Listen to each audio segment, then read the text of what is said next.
ओम शांति। आज बाबा की 12/4/21 के महावाक्य हैं। मुरली का टाइटल है मीठे बच्चे, तुम्हारी यह वंडरफुल यूनिवर्सिटी है जिसमें बिगड़ी को बनाने वाला भोलानाथ बाप टीचर बनकर तुम्हें पढ़ाते हैं। प्रश्न है, इस कयामत के समय में तुम बच्चे सभी को कौन सा लक्ष्य देते हो? उत्तर, हे आत्माएं, अब पावन बनो। पावन बनने बगैर वापस जा नहीं सकते। आधा कल्प का जो रोग लगा हुआ है उससे मुक्त होने के लिए तुम सबको 7 रोज भट्ठी में बिठाते हो। पतितों के संग से दूर रहें, कोई भी याद न आए, तब कुछ बुद्धि में ज्ञान की धारणा हो। गीत है, तूने रात गवाई सो के, दिवस गवाया खा के। ओम शांति। यह बच्चों को किसने कहा? क्योंकि स्कूल में बैठे हुए हो तो जरूर टीचर ने कहा। प्रश्न उठता है, यह टीचर ने कहा, बाप ने कहा, व सद्गुरु ने कहा। यह वर्षन्स किसने कहे? बच्चों को बुद्धि में पहले यह आना चाहिए कि हमारा बेहद का बाप है जिसको परमपिता परमात्मा कहा जाता है।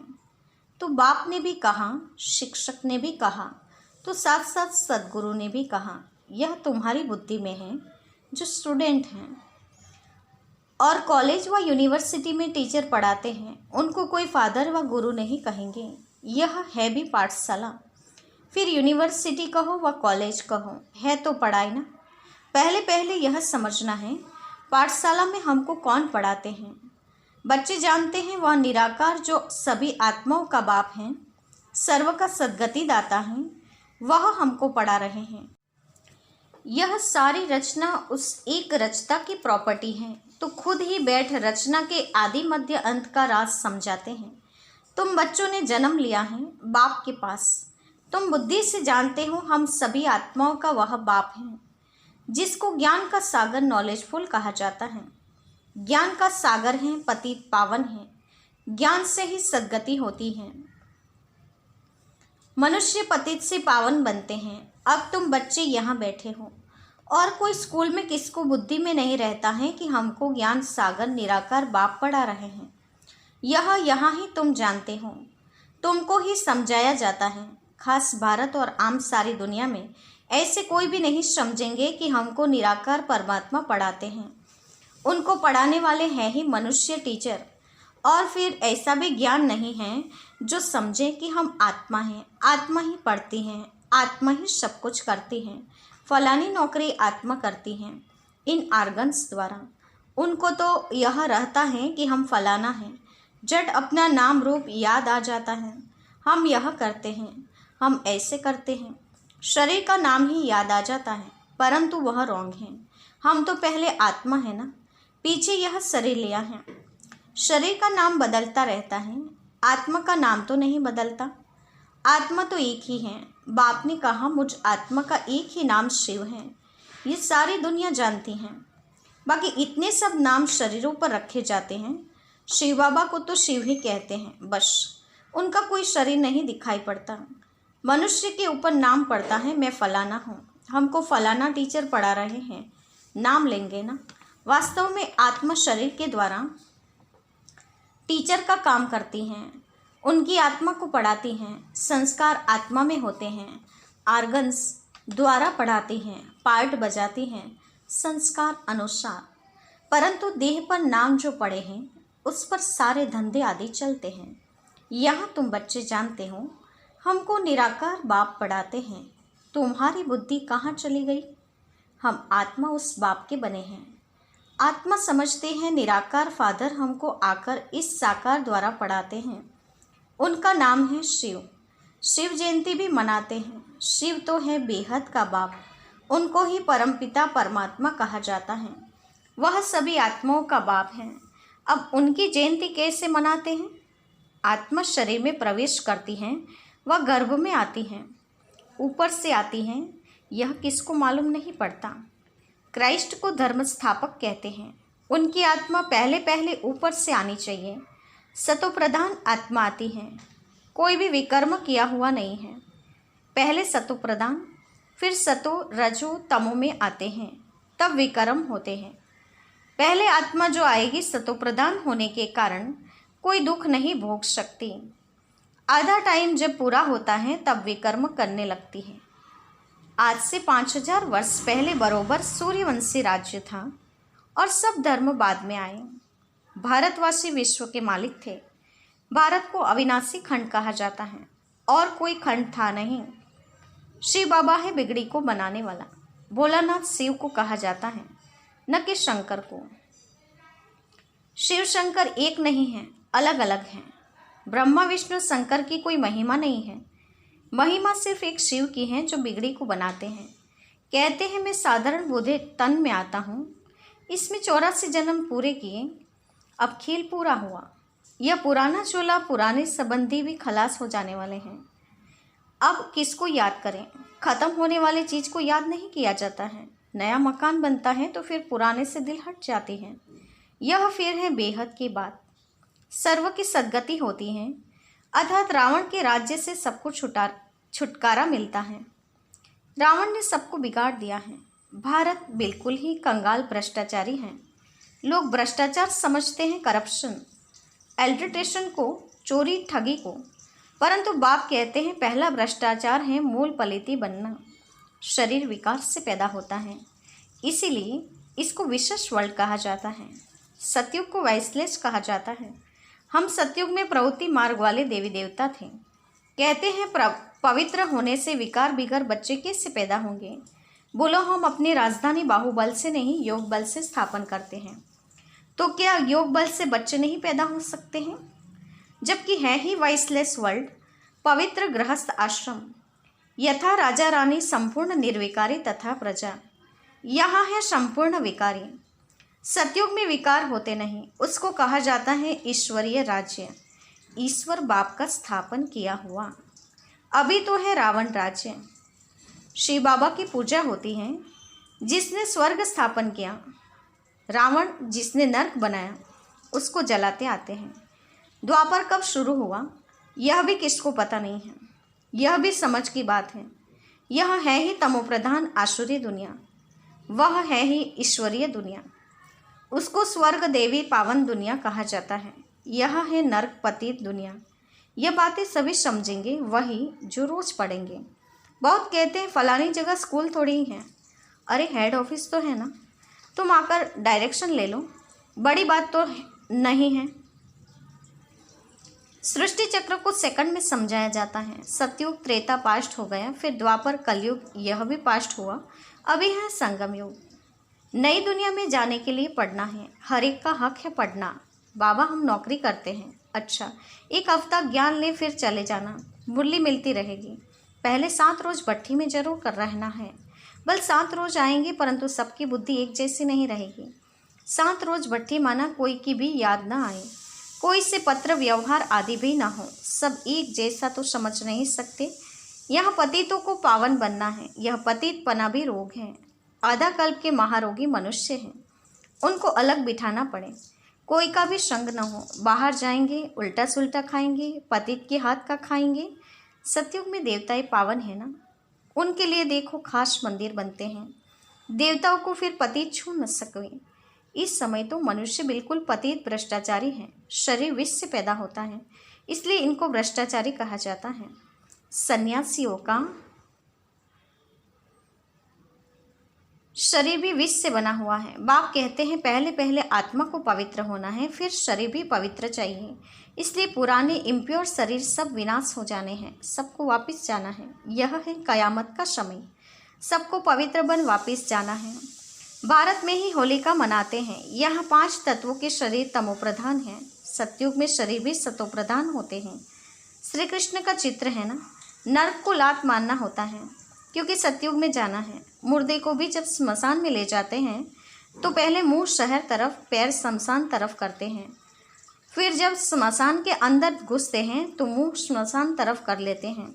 अभी तुम स्वर्ग में जाते हो तो तुम्हारा मुंह उस तरफ है, शांतिधाम और सुखधाम। पैर दुखधाम तरफ है, वह तो मुर्दे की बात है। यहाँ तो पुरुषार्थ करना होता है। स्वीट होम को याद करते करते तुम आत्माएं स्वीट होम में चली जाएगी। यह है बुद्धि की प्रैक्टिस। यह बाप बेट सब राज समझाते हैं। तुम जानते हो अभी हम आत्माओं को जाना है घर। यह पुराना चोला पुरानी दुनिया है। नाटक पूरा हुआ, माना 84 जन्म पाठ बजाए। यह भी समझाया है कि सब 84 जन्म नहीं लेते, जो आते ही बाद में हैं और धर्म में जरूर उनके कम जन्म होंगे। इस्लामी से बौद्धियों का कम, क्रिश्चियन के उनसे कम। गुरु नानक के सिख लोग आए ही अभी हैं। गुरु नानक को 500 वर्ष हुआ तो वह थोड़े ही 84 जन्म लेंगे। हिसाब किया जाता है 5000 वर्ष में इतने जन्म, तो 500 वर्ष में कितने जन्म हुए होंगे? 12-13 जन्म। क्राइस्ट के 2000 वर्ष होंगे तो उनके कितने जन्म होंगे? आधा से भी कम हो जाएंगे। हिसाब है ना, इसमें कोई कितने एक्यूरेट नहीं कह सकते। इन बातों में डिबेट करने में जास्ती टाइम वेस्ट नहीं करना है। तुम्हारा काम है बाप को याद करना। फालतू बातों में बुद्धि नहीं जानी चाहिए। बाप से योग लगाना, चक्र को जानना है, बाकी पाप नष्ट होंगे याद से। इसमें ही मेहनत है। इसीलिए भारत का प्राचीन योग कहते हैं, जो बाप ही सिखाते हैं। सतयुग त्रेता में तो योग की बात ही नहीं। फिर भक्ति मार्ग में हठ योग शुरू होता है। यह है सहज राजयोग। बाप कहते हैं मुझे याद करने से पावन बनेंगे। मूल बात याद की है। कोई भी पाप नहीं करना है। देवी देवताओं के मंदिर हैं क्योंकि पावन हैं।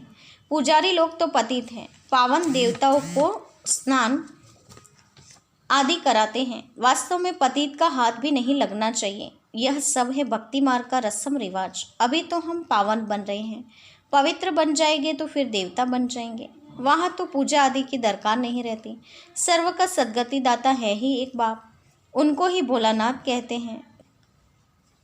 मैं आता हूँ पतित दुनिया पतित शरीर में, पुराने रावण राज्य में। हाँ, कोई के भी तन में प्रवेश कर मुरली चला सकते हैं। इसका मतलब यह नहीं कि सर्वव्यापी हैं। हर एक में तो अपनी अपनी आत्मा है।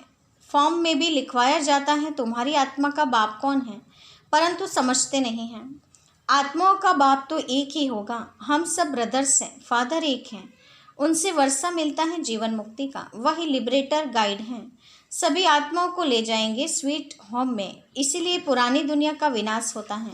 होलिका होती है ना, शरीर सब खत्म हो जाएंगे, बाकी आत्माएं सब वापस चली जाएगी। सतयुग में तो फिर बहुत थोड़े होंगे। समझना चाहिए कि स्वर्ग की स्थापना कौन कराते हैं, कलयुग का विनाश कौन कराते हैं।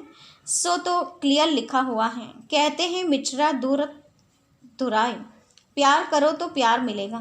बाप कहते हैं जो मेरे अर्थ बहुत सर्विस करते हैं, मनुष्य को देवता बनाने की वह जास्ती प्यारे लगते हैं। जो पुरुषार्थ करेंगे वही ऊंच वर्षा पाएंगे। वर्षा आत्माओं को पाना है परमात्मा बाप से। आत्मा अभिमानी बनना पड़े। कई बहुत भूले भी करते हैं। पुरानी आदतें पक्की हो गई हैं तो कितना भी समझाओ वह छूटती नहीं। उससे अपना ही पद कम कर देते हैं। अच्छा, मीठी मीठी सिकिलते बच्चों के प्रति माता पिता बाप दादा का याद प्यार और गुड मॉर्निंग। रूहानी बाप की रूहानी बच्चों को नमस्ते। हम रूहानी बच्चों के रूहानी माता पिता बाप दादा को याद प्यार और नमस्ते। पूरी मुरली का धारणा युक्त मुख्य सार। पहले पॉइंट, किसी भी बात की डिबेट में अपना टाइम वेस्ट नहीं करना है। व्यर्थ की बातों में बुद्धि जास्ती न जाए। जितना हो सके याद की यात्रा से विकर्म विनाश करने हैं। आत्मा अभिमानी रहने की आदत डालने हैं। दूसरा, इस पुरानी दुनिया से अपना मुंह फेर लेना है। शांतिधाम और सुखधाम को याद करना है। नया मकान बन रहा है तो पुराने से दिल हटा देने हैं। वरदान है, माया के विघ्नों को खेल के समान अनुभव करने वाले मास्टर विश्व निर्माता भव। माया के विघ्नों को खेल समान अनुभव करने वाले मास्टर विश्व निर्माता भव। विस्तार है, जैसे कोई बुजुर्ग के आगे छोटे बच्चे अपने बचपन के अलबेलेपन के कारण कुछ भी बोल दें, कोई ऐसा कर्तव्य भी कर ले तो बुजुर्ग लोग समझते हैं कि यह निर्दोष अनजान छोटे बच्चे हैं, कोई असर नहीं होता।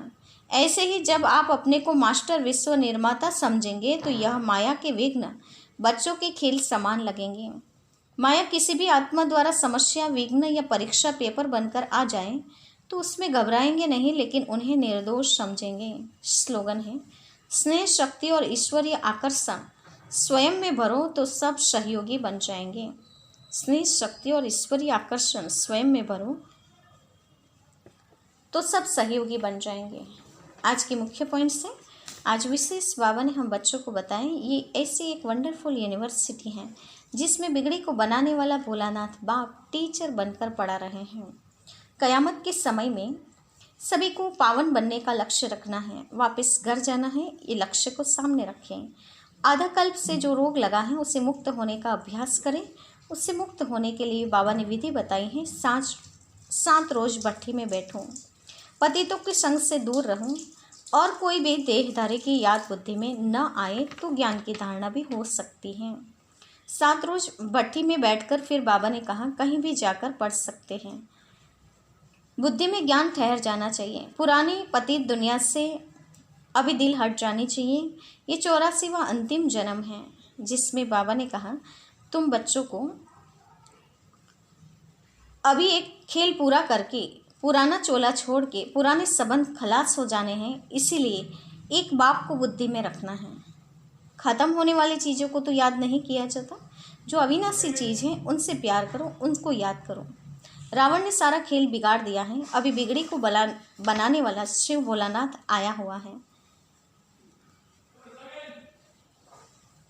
साथ ही बाबा ने कहा बाकी आत्माएं सब वापस चली जाएगी, बहुत थोड़े दिन हैं, बस अभी सतयुग आया कि आया है। बाबा ने कहा प्यार करो और प्यार मिलेगा, इस बात से सर्विस करते जाए, इसके अर्थ में टिकते जाएं। साथ ही बाबा ने कहा कि पुरानी दुनिया से मुंह फेर लेना चाहिए और पुराने से दिल हटा देनी है।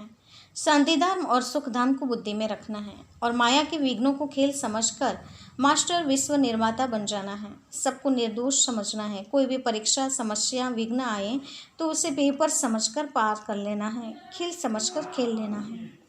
स्वयं में स्नेह शक्ति और ईश्वरीय आकर्षण ऐसा पैदा करे जो सब सहयोगी बन जाए। अच्छा, ओम शांति।